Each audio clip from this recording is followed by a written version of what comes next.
Every day I'm hustling, every day I'm hustling, every day I'm hustling, every day I'm hustling, every day I'm hustling, every day I'm hustling, every day I'm hustling, every day I'm hustling. Hello, every day and I'm welcome. hustling, every You are day listening I'm to the hustling, Hustle Points NBA show.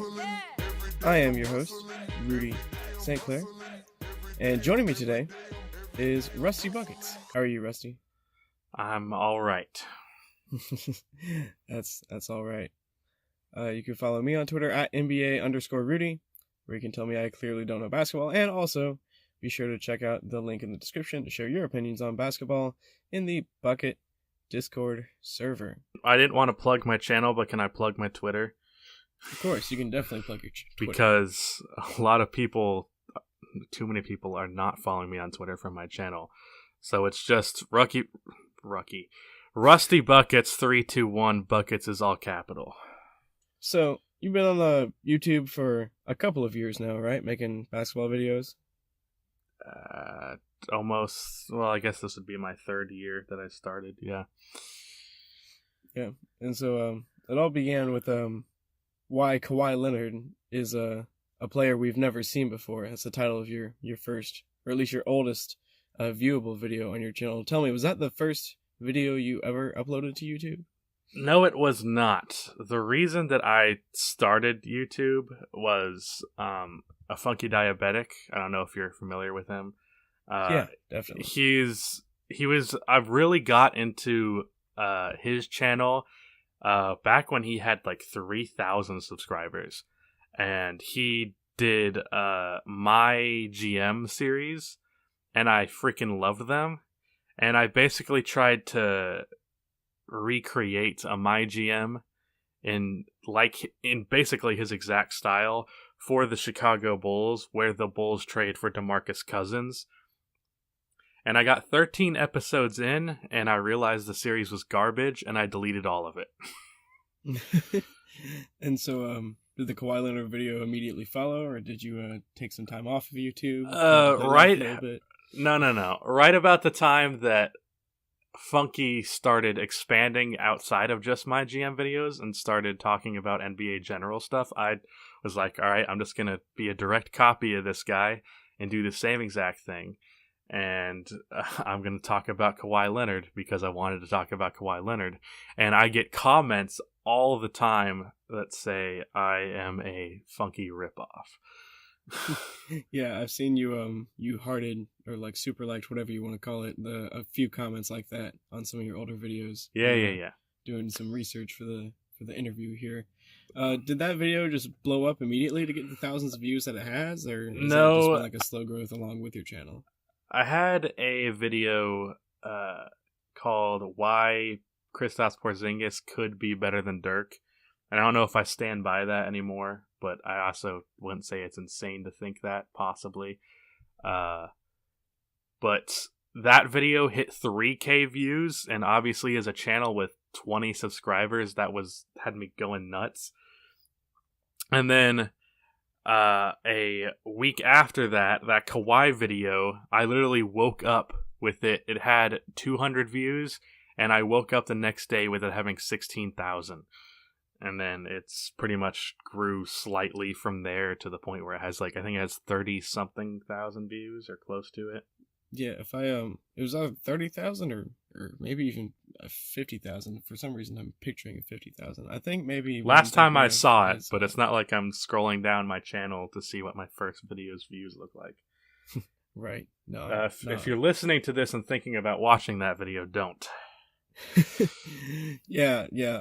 I've seen you comment on a lot of your older videos saying they're not very good, but I disagree. I think there's a lot of merit to them, honestly. That was back when I had like a couple hundred subscribers, and I was trying to make sure that anyone who watched my video subscribed. So I was like, this is garbage, please don't judge me by this and watch my other videos. Basically trying to deflect them from that so that they would actually be interested in subscribing.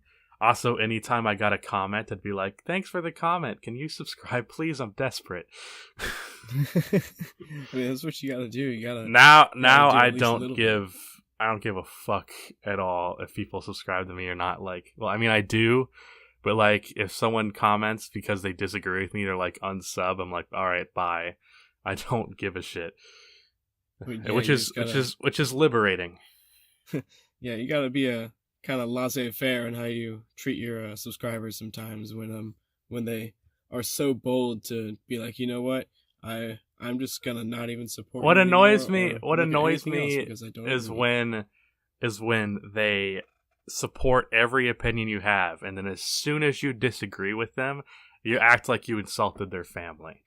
Like, I got a comment like that on my Brad Stevens video. I had a guy who was supporting the channel forever, and he goes, I cannot believe you would say that Brad Stevens is slightly overrated. You are the worst person in the world. Yeah, I mean, fans are nuts most of the time, but I think it really comes to show that a lot of viewers that come to YouTube and podcasts and everywhere else in sports media are often looking to come and borrow opinions. So if they don't plainly agree with you, then they're not going to watch you anymore, because people they like know that having they their can't honestly opinions borrow your reinforced. opinion. They don't like having people disagree with them. And Right, for I'm sure. completely guilty of that on the political side, but basketball, I like to see other point of views. See, I feel like it's one thing to have certain convictions about something as serious as certain specific political points of view, right? Like, if you have conviction about that, then it makes sense to believe that the other side is just plain wrong. But when you're talking about basketball, It's and it's something subjective. that's just pure entertainment, right? It's like art. There's no pure right or wrong to it. Like, that's sort of what we got into when I was talking to Emio in the Storyteller interview, is that a lot of people seem to want to be right all the time when they're arguing, including their sports feelings. And so when you can outsource that, it's easy. I mean, I can't exactly have a high horse here because I'm pretty much in the same regard. I like being right. I almost thought, I didn't tweet this, but like, I almost tweeted like, I don't love making videos about basketball as much because I love basketball as much as I like arguing and about being right.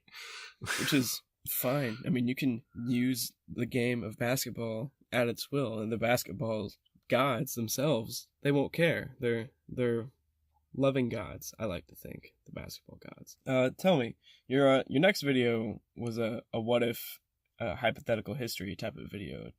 Not your next video exactly, but the next video to do fairly well on the channel. It was a what if Chris Paul was traded to the Lakers.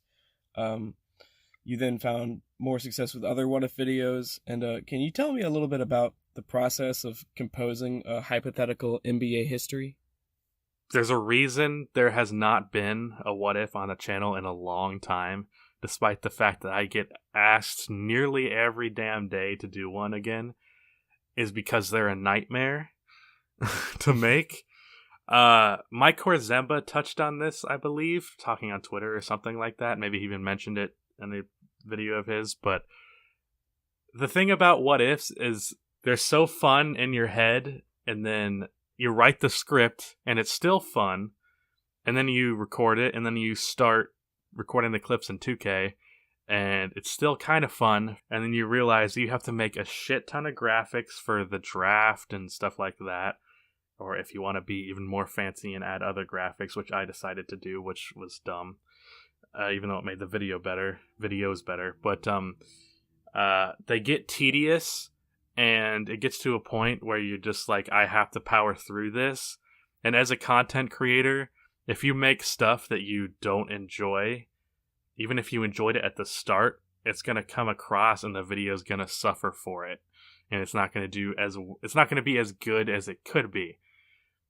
As for the process, after I just bummed everybody out, the process, a lot of people ask me, like, do I sim stuff? Like Mike Korzemba, who is the godfather of obviously what ifs and also NBA YouTube. For what ifs, my process is I just think about it. Mike Korzemba does this thing where he has this website. I haven't looked what it is, but he like simulates like history by changing things or something like that. And then he makes a video off of that, and maybe he changes things here or there. I just wing it. I honestly go with what is most fun to me, what would be the most interesting. Those videos are more about entertainment than any other type of video that I make. And most of the ones in the past, I regret a lot of the decisions that I put in there. Like the What If LeBron Went to College one, I had the Orlando Magic become the most stacked team of all time. I believe at one point their starting lineup was Chris Paul, Kawhi Leonard, LeBron James, Chris Bosh, and Marc Gasol. I made a super team. It was ridiculous, but everyone would say Orlando ruined the NBA. Yeah. Because, in that scenario, he gets drafted in 2004 instead of 2003. The Orlando Magic have the first pick, and they make the obvious choice. But then I did one that I was way too biased to do, because I did What If Kobe was traded to the Bulls, because that almost happened in 2007. And Kobe is my favorite player of all time, and I'm a Bulls fan, so I was too biased in two different directions at the same time, so I ended up having them win 5 championships in like 7 years. Even though it was just Kobe and Luol Deng and eventually Chris Paul, because of course I gave them Chris Paul. I was just too biased. What if the Portland Trailblazers, what if Brandon Roy and Greg Monroe didn't get injured? That one I think is my best work and my most objective one. And coincidentally, it's also my least viewed one. That's usually how it goes on YouTube. You put in work to a masterpiece, and people just don't show up for some reason because your SEO wasn't good enough, you couldn't clickbait well enough, thumbnail wasn't pretty enough, something. That's what I'm terrified of with the Goatmentary. Yeah. Why don't you go ahead and tell me a little bit about the Goatmentary? Well, I've pretty much explained this on Twitter, but if any of my subscribers are coming over and they don't follow me on Twitter, which they should at RustyBuckets321, if they don't follow me on Twitter, they wouldn't know that the Goatmentary is basically a documentary, which I almost feel pretentious saying documentary because I'm just some guy, but a documentary on the GOAT debate. Not on who is the GOAT, but the actual debate.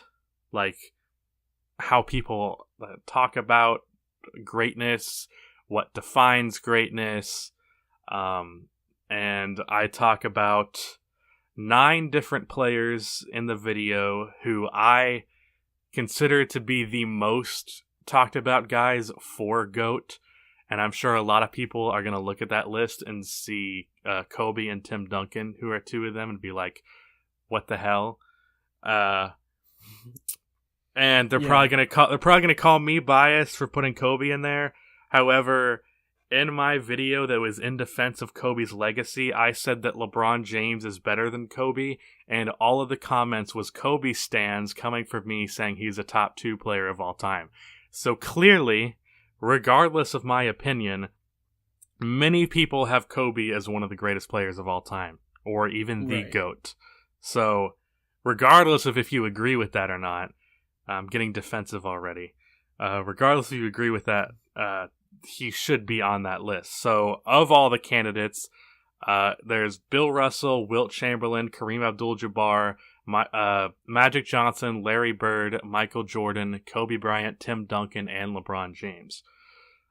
So I do a brief recap of their careers, then give each of their individual cases for GOAT, and then at the end of the video, I talk about the debate, and then I compare some numbers and achievements, all that jazz, to list out, well, this is all of their resumes, and at the end of the video, it's basically a giant middle finger where I don't give my opinion, and I just say, well, you tell me who the greatest player of all time is, and then that's the end of the video. Oh, no, that's, that might be a metaphorical middle finger to some, but I strongly disagree. I love that sort of ending, because it turns the responsibility on the viewer. You know, and Yeah, it's like what is Philip DeFranco entertainment? does, who apparently you and MEO hate. No, I don't hate him yet. I'm still working on it. I like the guy. Gotta, I might be the only one, but I like the guy. He seems nice.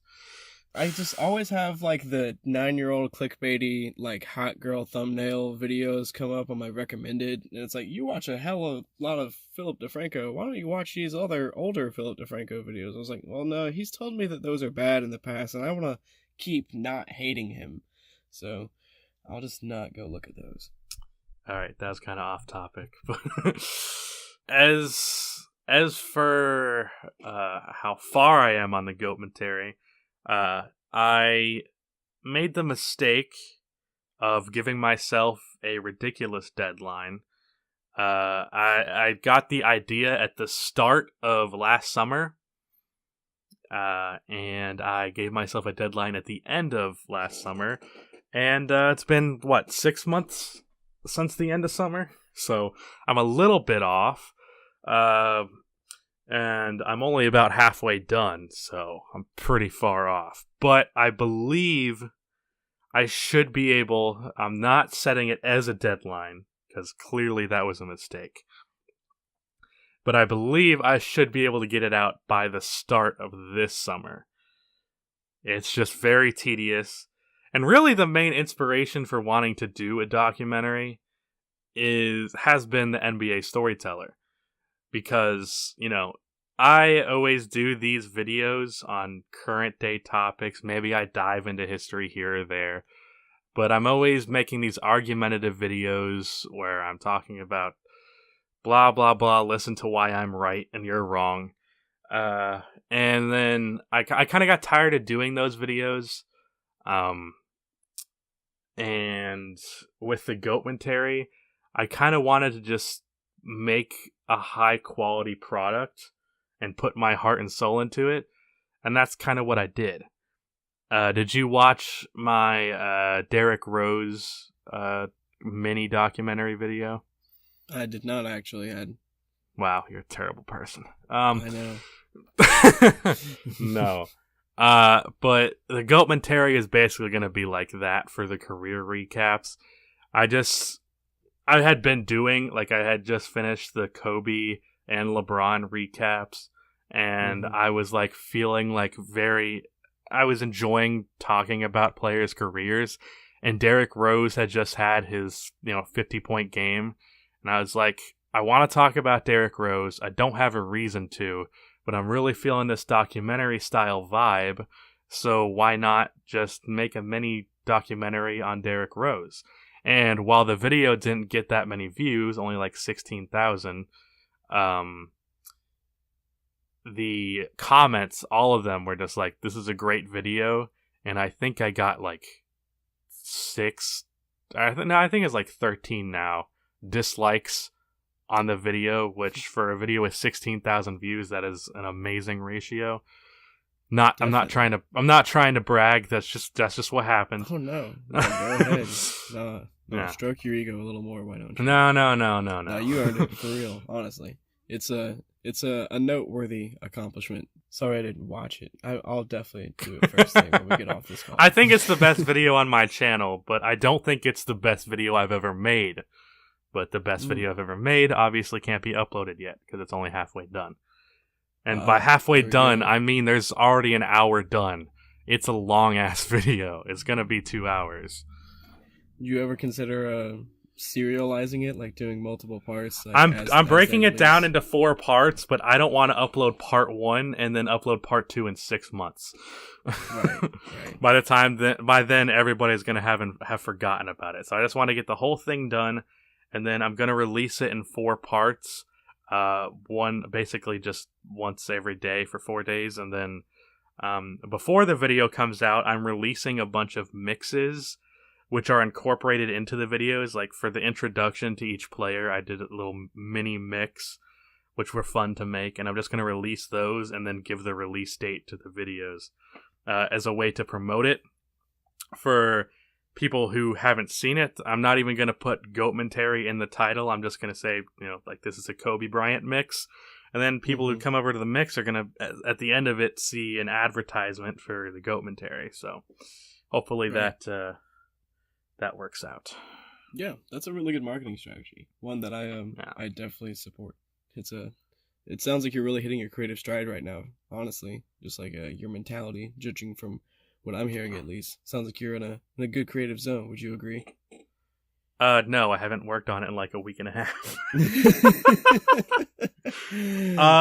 Like I said earlier with the what ifs, when you're burnt out on a topic and you keep working on it, it's not going to succeed. And that's what happened. That's what was happening with the Goatmentary, where I did Bill Russell's and Wilt Chamberlain's part, and then I got tired of it. And I was like, I should push through this, but I was like, no, it's not going to be good if I push through it. So I took a long break, got back into it, got tired of it, took a long break, got back into it.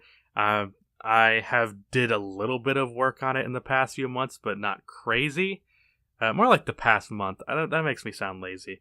I've just been, maintaining the channel with uploads. Obviously has to happen, and then also if I get bored of the topic, I don't want to keep pushing through it. So right, so your creative process basically hinges on just following the inspiration where it takes you. A lot of freedom in that. With regular videos, I'm not going to get bored of the topic because I only have to make it once, and I have to make a 10-minute video. This I'm making 2 hours worth of content. So. Right, and I suppose it's a little bit less formulaic in nature just because you've been sort of babying it all this time, so a little bit more artistic nature to it than just your routine upload, right? Yes, I would say it's formulaic while also being more of an artistic nature to it, because I know what beats to hit now. What's interesting about the video is some of the work was done over a year ago, and you can kind of see the contrast of how good I was at making videos a year ago versus how good I am now. And I went back and edited the old stuff a bunch to make it look more like it's the same video, but it's definitely noticeable. And in the raw product of the first 2 parts, which were Bill Russell and Wilt Chamberlain, it looked completely different, but I was able to, almost restore it to a more new-looking type of vibe, I guess. Right. I imagine, whether you're willing to admit it or not, you're probably going to do a couple overall editing pass-throughs between now and then, just judging by how much it sounds like you really I care about this project. I completely threw out the Michael Jordan part because I did that while I was on a low point, and I pushed myself to do it when I didn't want to. And to put it into perspective, LeBron James's career recap was 15 minutes, Kobe's was 12 minutes, Magic Johnson's was 11 minutes, Bill Russell's was 11 minutes, Wilt Chamberlain's was 13 minutes, Jordan's was 7.5 minutes, and Michael Jeffrey Jordan deserves more than 7.5 minutes. And I went back and looked at the product, and I was like, this is not even close to what is my best, so I threw it out. And it took me like 2 weeks to make that 7.5 minutes, but I'm not gonna, put garbage in, especially on a candidate that I guess this is kind of biased, but I care, about giving Jordan a great representation just because he's a player that I'm actually more interested in. No offense to Bill Russell, but doing his part was a snooze fest. I have been avoiding Tim Duncan for the same reason, but it has to happen. Yeah, I could just picture really clumsy background music playing the whole time during Tim Duncan's segment with him just I'm trying. That's the thing. I was trying so hard. I'm trying. The thing that I'm enjoying with the Goatmentary so much is music and how it can affect mood, and using it in a way that improves the video and is not just, we need background music, so here's background music. Even though I love background music in the background music that I use in my main video, I don't think it is any more than a slight compliment whereas music in the documentary is used as a way to make the video feel more like a documentary and kind of fit the theme. And with the mixes, I had to choose songs that I felt thematically fit with the player they were about. Like with LeBron, his mix is my favorite mix that I've ever made, and all of that is about power. The song, it punches you in the chest, just like he does with his dunks when he barrels through the lane like a freight train. And for Magic Johnson, I have this really fast-paced, almost like action movie type music playing where, you know, it's a slow build-up where it's just like clips of Magic doing hook shots and, you know, just basic phantom cam footage. But as soon as there's like a drop and it's a black screen, and then it picks up and shows him doing crazy shit on the fast break when the music is crazy fast-paced, and I love it. With Tim Duncan, I really struggled because I'm like, what the hell is the theme of Tim Duncan? I mean, you can just put some Nat Geo tunes behind the. I was like, just the old dude on his porch strumming at a banjo. Like, that's all I got. But I eventually went with this like orchestra type music, where there's like a violin, but it's also, there are parts of it that are fast paced and kind of intense. Where I love with big men, I did this with Wilt Chamberlain as well, when there's a bunch of heavy drum beats, like just a boom, and I love timing that with a dunk. And I did that a million times with this Tim Duncan mix, which I don't know why I just talked about it that much, but I was excited to find a song that actually fit the theme. For Bill Russell, I also struggled with that. Are you what's the name of the song? Hurt by Johnny Cash. I know it isn't originally by Johnny Cash, but his cover of it. Have you heard that song? Yeah, that sounds yeah. Well, it's not the song because I didn't want to get copyrighted, but it was a cover of it on acoustic with no actual singing, and then I distorted the acoustic just to make sure it didn't sound like make sure it also wouldn't get copyrighted. But it sounds good for, you know, Bill Russell. Yeah, that's the creative freedom you have. You know, you're allowed to do that. I love having fun with videos, and I have fun with this one. But, you know, when I do it too much, then it no longer becomes fun. So I want to make sure I keep it that way.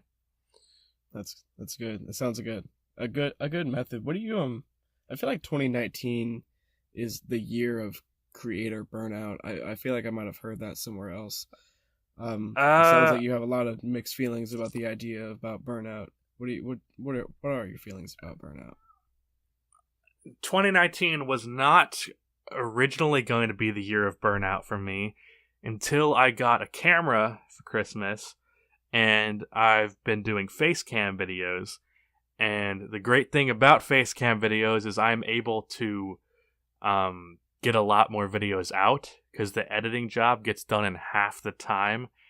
So as far as video editing and freaking cutting audio clips, which I hate, which I guess I still have to do that, but I just wanted to point out that I hate that. Half the video is just my dumb face on camera, so I don't have to edit that shit because it's and just your jean half. Jacket. Yes, I'm gonna make that a staple. Emio literally recommended that to me. He was like, "You need to make yourself known for the jean jacket." Yeah, I think I saw the exchange on Twitter. That's why I bring it up. Yeah. It's going to be the meme of the channel, in your words. I'm not going to wear it in every video, but I will wear it. I've worn it like 3 times now. It's a damn good jacket. Which is funny. I didn't tweet about this, and I don't know why. I have been recognized twice in my life as a YouTuber. One time wasn't because the guy recognized me. It's because he was sitting next to me in my history class, and he saw my desktop, and I had a bunch of thumbnails, and then I had the Goatmentary video on my desktop, and he read it, and it said Goatmentary. He's like, holy shit, I'm sitting next to Rusty Buckets. But then, like 2 weeks ago, I wear this denim jacket all the time because I love this jacket. 2 weeks ago, I'm walking on campus, and a guy stops me, and he goes, sorry if this is a weird question, but are you Rusty Buckets? I'm like, yeah. He goes, I probably wouldn't have recognized you, but I saw that denim jacket, and I knew that was you. So I got recognized, not because of my face. I mean, that helped, but the denim jacket is what sealed the deal for him to be like, that's fucking Rusty Buckets. Awesome. Yeah. So, let me ask you this. Do you still stand by the All-Star Max per team rule that you proposed half a year ago, where certain teams have certain restrictions on the number of All-Stars that they can sign based on the number of All-Stars on their roster and other things? Like, I get the general idea, but you still stand by the exact proposition you made 6 or 7 months ago? That video completely blew up my channel, but do I still stand by it? I go back and forth. Like, sometimes I'm like, that's kind of unreasonable. You shouldn't put a cap on how good a team can get. And then I watched DeMarcus Cousins dunk all over somebody, and I'm like, man, fuck this.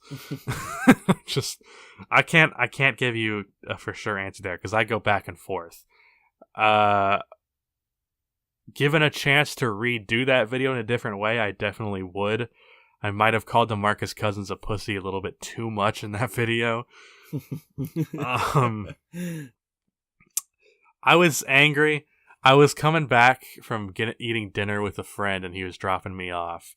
And I just looked at my phone and saw Woj tweet, DeMarcus Cousins has signed with the Warriors for 1 year, $5 million. And I literally screamed, what the fuck? We almost got into a car accident because I startled him so much. And I got home, and I worked for 14 straight hours to get that video out. Damn, that's quite the shift. But I don't know if I stand by it anymore. But that video gave me a perspective on how to make an effective NBA video that will get views in a part of YouTube that is growing substantially. I think the best angle to put on it is, get your own creative angle on a relevant topic. Yeah, it's all about so SEO. Like, I always get asked, like, oh, are you going to talk about the trade deadline like every other NBA YouTuber does? No. They're like, can you make a video on the Jimmy Butler trade again? No, because I don't have a unique angle on it. Dude got traded. That's cool. Like, I don't want to crank out the same generic video that every NBA YouTuber makes, and I'm not throwing shots. I'm just saying a lot of those guys have more subs, so they can afford to put out a video that's maybe not going to get crazy traction. But I feel like with every video that I put out, I'm trying to shoot for the stars with it, just because I'm trying, I'm at the point where I'm hustling, no pun intended, to try and get this channel to a point where it can be a career for me, because college is a nightmare. So I can definitely agree. College is a nightmare. Yeah, so every video that I'm putting out, my goal is for it to blow up, and then I get a mini depression that it didn't blow up, and then I get back on track. That's the cycle. That's how you get hooked in. That's how you get addicted to the creative process. Basically, my video making process is it takes me 3 to 4 days to make a video. Then I upload. Then I take a day of depression, and then I get back on to making a video for 3 to 4 days. It's just like any other regular day job. The job comes with less depression than most day jobs, so I can't complain. I mean, I make enough money for a college student who lives with his parents, so I could actually be making what seems like a lot more money, but for whatever reason, I decided to buy a car that was $10,000. I feel you. So I have a $200 a month car bill, which is fine now, because YouTube, I make enough money to pay that, but in a few years that might look bad. But because $200 is a lot if you don't have a high paying job. Oh, yeah, you ain't gotta tell But me, if it's the only bill that you have, then you can live with it. Yeah, for sure. Ironically, right after I bought that car, I had my worst month on YouTube since getting a decent following, and I only made $500, and 25% of that goes to tax. So I was very much panicking because I had a $200 car payment and I had like $50 to spend for an entire month. Yeah, that's the way it goes sometimes, man. You make the big baller Perfect YouTube timing. money, and then Perfect it all goes timing. away. It's a very volatile industry. Yeah. Yeah, I made $10,000 last year. That's not really big baller YouTube money. Well, that's big baller brand if you ask me. We need to call up LeVar, tell him that we're almost over the poverty line.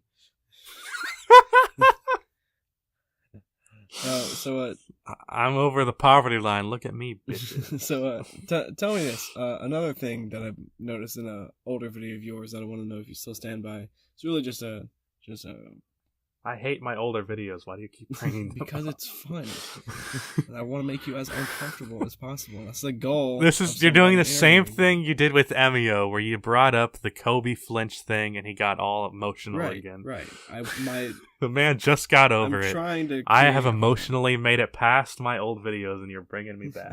I'm trying to harm you as much as I can. I hope you don't. All right. What were you gonna destroy me with? It's hardly a destruction, but do you sincerely believe that fellow takesmen like Skip Bayless and Nick Wright and Colin Cowherd, that angle of sports media, what I would call the pure contrarians, would you say that you believe that they believe 100% of the words that they're saying 100% of the time, or do you think that they're at least some percent full of shit? I think they believe 0% of the words that they say 100% of the time. That's good. I mean, my whole NBA media video was shit talking them for a reason.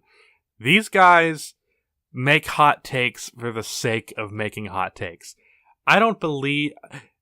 There are a lot of takes that I have in the past that I no longer believe in, but there are no takes that I made at the time that I did not believe in. I've always believed in the product that I was putting out at the time that I put it out, even if I don't anymore.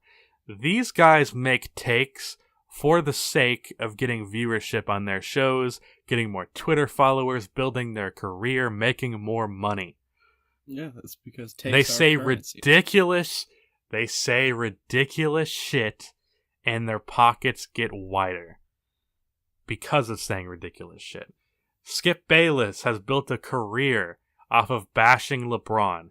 Do you really think Skip Bayless thinks LeBron is this fucking bad? Or is he building his career off of that? The man makes millions of dollars to do what everyone else on Twitter does and says, oh, fucking LeBron's terrible, blah, blah, blah. He's not a top 5 player of all time. Give me a fucking break. He does not believe that, but his wallet believes that. I guess the secret sauce is that Skip has been doing this sort of thing for, since before Twitter. He's the godfather of it, of making bullshit takes for the sake of, gain. Both monetary and popularity and career, all that shit. Yeah. I guess when I watched your video about it, there was just one line in there. I don't remember what it is. But you basically dissected a statement by Skip or someone else where you said, this means that he literally believes this, and this. And there was one that I do remember in particular where you're talking about the famous Colin Cowherd top 10 where he put Klay Thompson in there and said that he's a D-Wade with a better jump shot and another 3 inches. You should probably clarify that means height. Right. 3 inches in height. Again, this is a family-friendly show. Yeah. But see, when I hear Colin Cowherd say that, I guess I'm just a little bit too kind. I want to be charitable in how I hear out the argument. How are you kind to Colin Cowherd? Because I hear the sentiment, and I don't take it literally. That's how. I trust that his word is literally not what he means. That he means something else. I can't tell who's worse between him or Nick Wright. Yeah, Nick Like- Wright is like a whole nother breed of worse, because there are times where like he can make a borderline logical argument and then just take a way big left turn and like go for the home run swing at the take and just soil it. Yeah, Nick is the polar opposite of Skip Bayless. And at first, I had never thought that they had talked to each other. But, like, I was getting my hair cut a few months ago, and I fucking saw, because I go to Sports Clips because I'm a white guy. I go to Sports Clips, and I see him just sitting there on First Take, or whatever the fuck the show is called. They're all the same thing. Just a bunch of people sitting around a table jerking each other off. Classic. Family friendly. And I saw them sitting next to each other, and I'm like, how are they not tearing their heads off? But then I was like, oh yeah, they're both just arguing with each other to snicker behind doors, just laughing at the fact that they are making millions of dollars doing this. I make at best $1,000 a month. It's so like I don't have as much pull. well, at least it's an honest $1,000 a month. You know, it's Yeah. I'd take some lying millions, to be honest. Well, you know, you and most people, I like to think, we just don't have the opportunity to pull the trigger on being a fraud. we're all too good. That was Something in us just makes us want to be good for some reason. That's a way to put it. Man.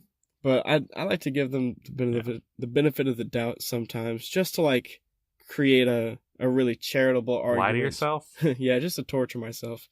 But I guess it's like an exercise, like most things in sports, for other things in life, where it's like I want to hear something that makes me cringe, that makes me scowl and scoff and say, this is awful. But be able to turn around and say, but let me think of the absolute most charitable version of this argument where I can almost be convinced, even though I know I can't be. And so I hear like Klay Thompson is a 3-inch taller, better shooter version of D Wade. I hear that he qualifies that statement with D Wade was the best 2-guard in the league for a long time. Klay Thompson, and goes on to say that. I think that's the worst part of the take. Is right, he said D Wade was the best shooting Kobe. guard in the league for 12 years. Like, what the fuck are you talking about? Right, and so I hear him say that, and I think he's basically posturing Klay Thompson in D Wade's position in the league as the best 2-guard, not so much his game plus this, because that would be the worst argument. At the same time, the problem with that, that's the only thing they have in common is really position and defense. And the problem with that is saying he is D Wade, but 3 inches taller and a better shooter, implies that D Wade is less of a player in his prime than Klay Thompson is. That's the problem with that, because he's saying he is Dwayne Wade plus 2 things that are an improvement. So the logical conclusion to that apparently is he is better. Right. And that's like one interpretation of the subtext, 100% for sure. And I think most people would get that message. But at the same time, we're indulging in exactly what he wants us to do.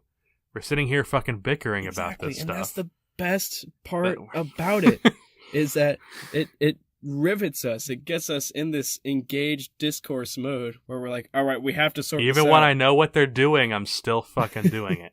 I don't watch their shows, though. Neither. I don't even have cable, so but, I don't have nor do I want it, so. But, that video got like 120,000 views. Bunch of people have seen it. Those guys got more exposure because I was talking shit about their bad takes, which is what they want me to do. Hey, my head hurts. You expose them to 120,000 faces, which probably already heard of them, at least in some capacity. You may have been able to convince some of those 120,000 people not to tune into their bullshit. But I think they do serve a purpose, and if people want to be entertained by it, then let them. If people want to parrot off those bad arguments from these hot takesmen, then let them. And then just let the more rational sports fans come and, engage in the discourse and take them down with logic and reason. Logic and reason doesn't win. Logic and reason might not even exist. One of my favorite ways to gauge where people feel like how people feel about LeBron is who do they like more, Nick Wright or Skip Bayless? I feel like you could reverse engineer that too and figure out how they feel about Nick Wright and Skip Bayless by asking them about their feelings. How they feel about LeBron James, yeah. Like I mean, you can like LeBron without liking Nick Wright deep throating the guy. The old bronzexual. Yeah. I hate that shit. Those names that they give. Yeah, but I mean, fair. What was I gonna say? It's funny because in that video and in the comments, there are so many people that are like, Skip Bayless isn't that bad, or Nick Wright is actually pretty decent. And I'm like, wow, okay. And I had a guy like, Skip Bayless is completely right. LeBron James is not a top 5 player. I mean, you talked with Emio on this phrase that you don't know basketball. But if you don't think that LeBron is a top 5 player of all time, at this point, you clearly don't know basketball. Yeah, that's the truth. That's the question I wanted. That's the question I wanted to pose to you, and I'm going to pose it to him as well. Is there has to be some people that don't know basketball. I talk to them all the time. And I don't use that phrase because Emio has made it impossible to use that phrase now. Because then I just sound like a douchebag. Thanks for that. But I've also had people tell me I don't know basketball, so I don't know. But there's some people that just don't. Like, I've heard people say Jerry West was a better point guard than Magic Johnson. And I'm like, you don't know basketball. Yeah. Well, that's the thing. It's like when you engage in the you don't know basketball or in the you clearly don't know basketball type of conversation, it sort of has this built-in premise of I am coming at you to prove that you're wrong, and it doesn't allow for the even the slightest chance that the other person is right. And so when the other person is only going to be proven wrong based on the messaging that the other person is putting forth, they're not going to engage in that conversation. They're not going to listen. They're not going to learn. And I have whipped out that phrase a few times. Not any times after him pointing out that phrase in his videos, but in the before times, I just made that sound like it was in the before times. In the before times, yeah. But before basketball, when there was only balls and baskets, we would never put them together. Yeah, that sounds oddly sexual. There's been enough innuendo. You're already whipping shit out and yeah. Talking about length. Shit. I've used the phrase a few times, but I always indulged in conversation with the person first. The only time that the phrase seriously annoys me is when the first reply to the person's message is you don't know basketball.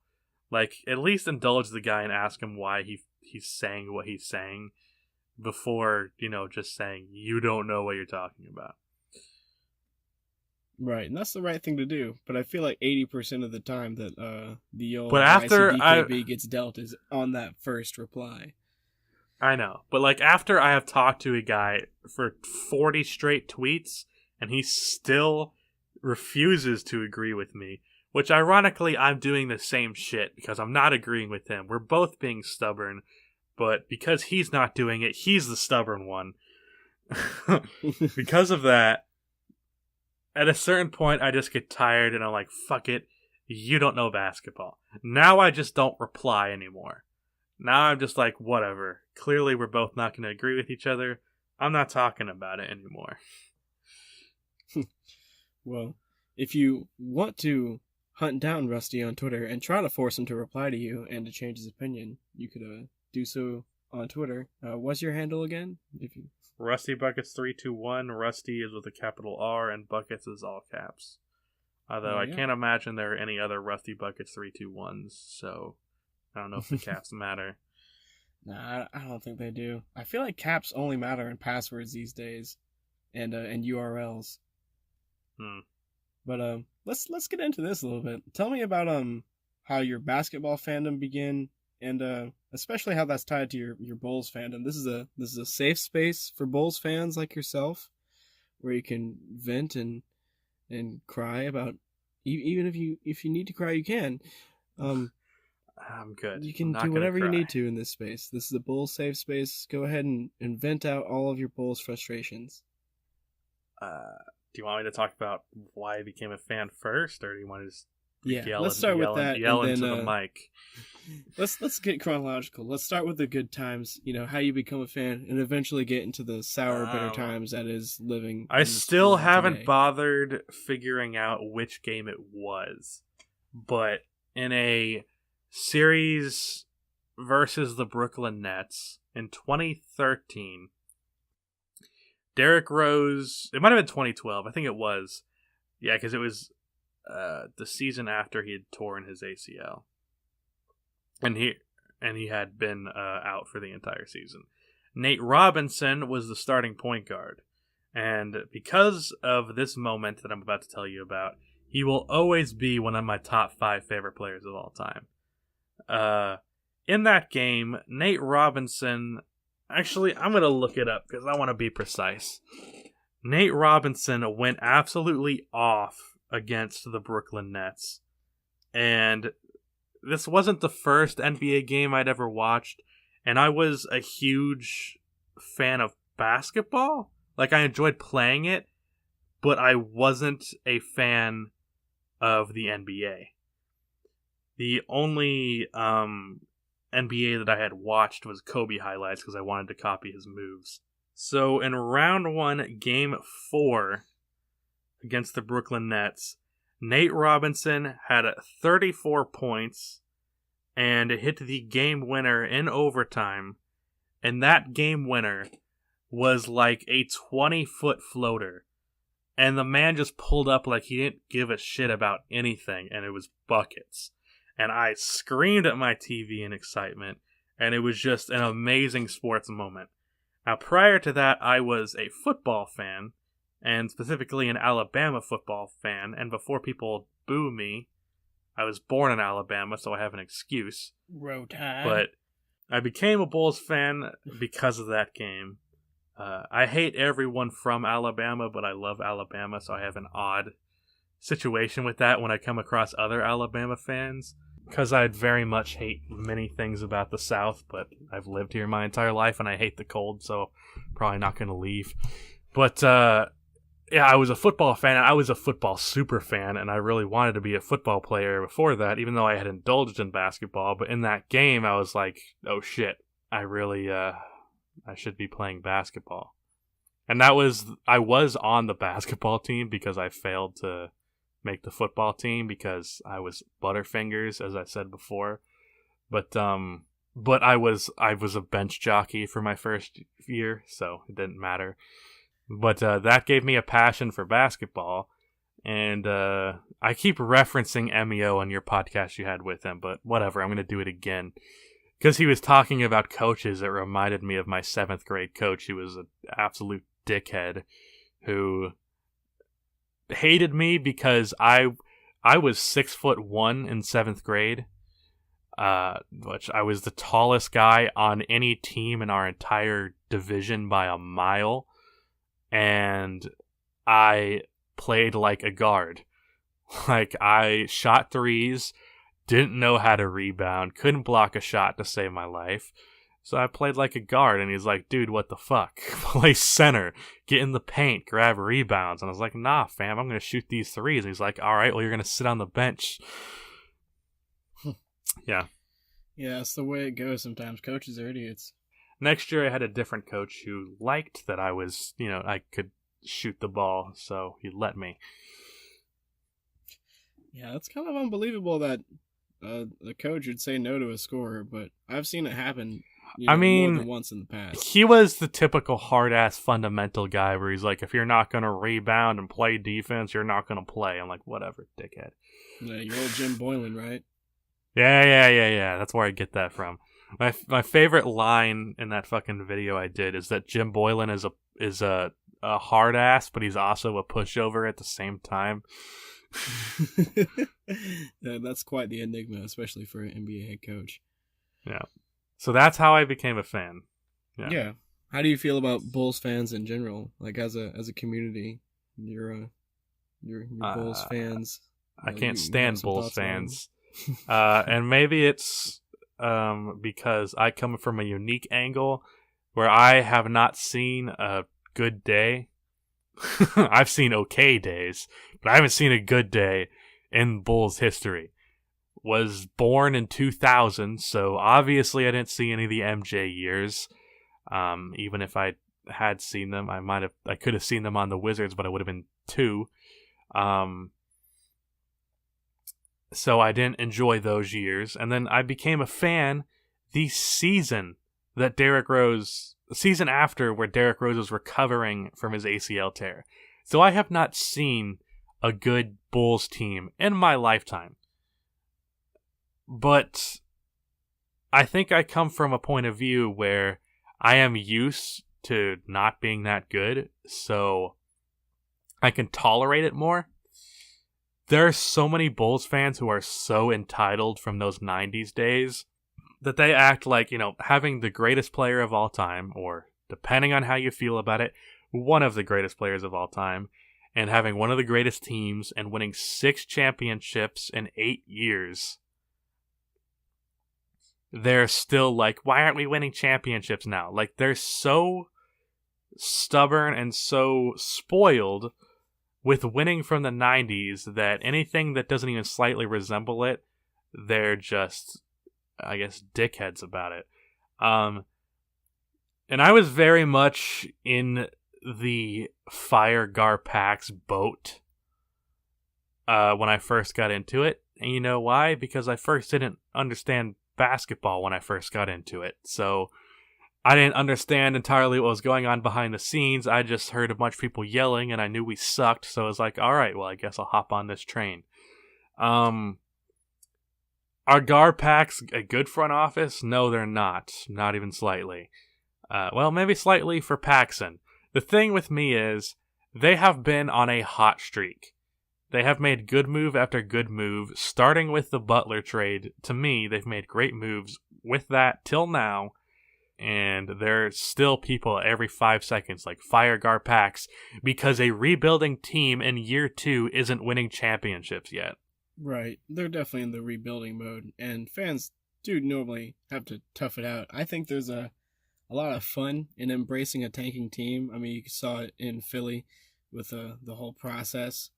I mean, I've had more fun with this team in the last 2 years than I did in the three or 4 years prior to that of being a mediocre trash heap. Right. Like, there's fun in seeing these young guys develop. I'm watching Lauri Markkanen this year. He's gone from 15 or like 14 something points per game to 18 points per game, and he's being more aggressive offensively. I watched Zach LaVine this year. He's become a great scorer. He was apparently on the trade market. Wendell Carter Jr. has been a good rookie. He was, but I didn't think that was a serious thing. I thought they were just like, let's see what we could get. Because there is some questions about his fit with Markkanen, who is clearly the best player on this team right now. Yeah. But Zach has, gotten the touches of the best player on the team. Plus, Lauri's been hurt. Not presently, but in the he's only played 33 games this year. So, still working his way in. Y'all have a really young, good front court. A lot of potential there. I could see y'all actually being a pretty good team in a couple of years. Yeah, but people don't. That's the thing with Bulls fans is they don't want to wait a couple of years. They want now. Yeah. Maybe it's something about Chicago, but so many Bulls fans were like, trade Lauri, Wendell, Zach, and Chris all for Anthony Davis. And I'm like, are you stupid? You're trading your entire young core for Anthony Davis, who is going to leave. If you trade that entire team, you have nothing except Anthony Davis and like 1 or 2 okay players. You know what that team sounds like? The New Orleans Pelicans. The team he's trying to avoid being on right now. It's so stupid. Yeah, Yeah, but you gotta admit, having Anthony Davis in Chicago would be very exciting, if not only for a season and a half. More exciting than Zach LaVine. Yeah, and then it'd be but depressing because we'd be in a worse situation than we started off this rebuild. Because we started off this rebuild with 3 good assets off of the jump. Most rebuilds do not start off like that. Right, you normally You start get at maybe 0. 1 extra draft pick. The Sixers got Nerlens Noel out of Drew Holiday. That was the start of their rebuild. They didn't get jack shit besides for that. Right. Nerlens turned into a fake first-round pick. Jahlil Okafor turned into a negative second-round pick. And Trevor Booker. I mean, rebuilds have bumpy roads ahead, but, sometimes you turn into the Celtics where you barely even have to lose to rebuild. And this rebuild has been smooth sailing. Like, there has not been a really negative bump in the road since trading Jimmy Butler. Things have only seemed to improve, besides for Jim Boylan being hired. But I don't think that move really matters in the present. And I don't think he'll be here long term, nor does really anybody. So it shouldn't matter. Just like the Jabari Parker signing looked bad on paper, but we were able to trade him for Otto Porter Jr., which I think was an okay trade. But if Jabari Parker wasn't making $20 million a year, we would not have been able to complete that trade. Right. So are you sad to see Bobby Portis go at all? No. Oh, wait. Did you say it was sad? Or... Yeah. Are you sad to see Bobby Portis go? He's a talented I heard player. that as excited. I heard that as excited. I was like, no, what do you mean excited? No, I'm very sad to see Bobby go. He was my 3rd favorite player. He might have been my 2nd favorite player on the team. So I nearly cried, not even kidding. But even though Otto Porter Jr. is overpaid, what Paxson said I agree with. I don't know what the direct quote was, but he said something along the lines of, we're not a free agency destination, so might as well get a solid piece that is overpaid but still good. You might as well just deal with the consequences of that, because it's not like Kevin Durant's coming this summer. Right. And Otto Porter's a good, really versatile shitty player video on who that. has value on the market. That's the thing that I tweeted about this. Maybe you saw it. I hate when people see a guy who's overpaid and go, he's a bum. Because they look at the pay grade and go, well, that's not a $28 million a year player. And that's correct. But not being a $28 million a year player doesn't make you a bad player. Otto Porter Jr. is overpaid by about $10 million a year. That means he's still an $18 million a year level player. He's still a damn good sharpshooter. He's still a good defender. He's a somewhat good shot creator. He fits well into any offense. I think this offense in particular, he could average like 18 to 20 points, because one thing that Jim Boylan knows how to do is he knows how to get shooters open. He knows how to use shooters properly. Lauri Markkanen shot like 4 threes a game under Fred Hoiberg, and he's been shooting like 7 or 8 a game under Boylan. So clearly that's the one positive with Boylan, is he has embraced 3-point shooting, and he knows how to do it correctly. I think Otto Porter, the same thing. I don't know what his attempts were in Washington, but from what I saw from other Wizards fans was that he wasn't really being used to his full potential, and I think the Bulls could use him like that. I don't think it was a bad trade. I'm very sad to see Bobby Portis go, though. Yeah, I would definitely rate that trade pretty highly for the Bulls. And for the Wizards, it's really not that special, but we're talking about the Bulls right now, so... No, I disagree. Bobby Portis is their long-term starting power forward, and I fully believe the guy has star potential. Bobby Portis definitely can get a mean look in his eyes sometime. He is the guy who cracked open Nikola Mirotic's face or whatever. So, which I was happy about because I hated Nico. Still do. What's wrong with Nico? He was bad when we were trying to be good, and he was good when we were trying to be bad. So basically, he fucked up everything that I wanted. So I hate him. That's perfect. It's basically like almost a little bit like Jimmy on the Timberwolves. How did you feel about Jimmy when he got traded? Which time? I guess both. Let's see if there's any contrast there. The second time he got traded, like to the Sixers, I was still in defense of him. And then the rumors came out that he was having issues in the locker room again. And I was like, all right, there's clearly something going on here. Even though those seem to have mellowed out. But when he got traded from the Bulls, I was ready for it to happen. He was my favorite player, but I knew it was for the best of the team. Jimmy is probably, at best, the second best player on a championship team, and we were not going to win anything with him as our focal piece. So I was sad to see him go, but I'm also rational, and I knew that it was the right move. And I was very happy with the trade package we got. Yeah, y'all got a nice return for him. It turned out to be Laurie, Zach, and Chris Dunn for the most part. I don't know. Yeah, we also gave them the 16th pick, which kind of pissed me off. Yeah, but it's like it seems like y'all didn't really need to do that, but like, would you have? We didn't, but we did. Yeah, I mean, maybe you could just say I mean, you not paid the we. 16th pick. I'm trying to stop doing that. Yeah, I think that's something we, pointed out in one of his videos, that fans tend to associate themselves with a team. I know it's wrong, but I still do it. I think it's fun and harmless. I don't think it's even wrong. I'm cool with wrapping it here if you are, unless you have anything else you want to dig into. We did want to talk about the trade deadline. Oh, right? yeah, let's get a little bit more into your feelings about the trade deadline in general. Not even just the Bulls side of things, but a little bit of everything. You're not just a Bulls guy. You're an everything guy. I think even more than being a Bulls guy, at least from what I can tell. I care more about the NBA as a whole than I do the Bulls, which I sometimes struggle with that, where like I'm like, damn, the Celtics look really good in the future. I love Jason Tatum. I love Kyrie Irving. And I'm like, oh shit, this is going to be our rival in a few years. See, they're going to be the team to beat, and we're going to be...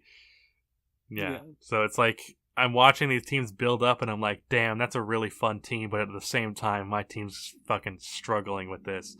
Yeah, that's why I just gotta isolate your hatred for other teams to when they're playing your team. Otherwise, it's all love. I don't hate any teams. There's no teams that I hate, and there are very, very few players that I hate. So that means that there are some. Who are they? Nico Mirotic. Right. Okay. Now, can you hear that talking in the background? No. Okay, good. Nico Mirotic, Zaza Pachulia. I don't think that needs explaining. Right. Basically, any player who is dirty. I always struggle with Patrick Beverley. Because as someone who loves role players, I have to like him because he's an amazing defender and a great shooter and a good playmaker. But I hate, even though I think he really is a tough guy, I think he does that tough guy routine and tries it way too hard. You know what I mean? Absolutely. Like, remember when Stephen Curry flexed on him and he just pushed the ball away and got up all in his face? I'm like, just don't be a little bitch. That's what it is to me. If you're faking being tough or like getting all on someone's face for no reason, that doesn't make you tough. That makes you a bitch.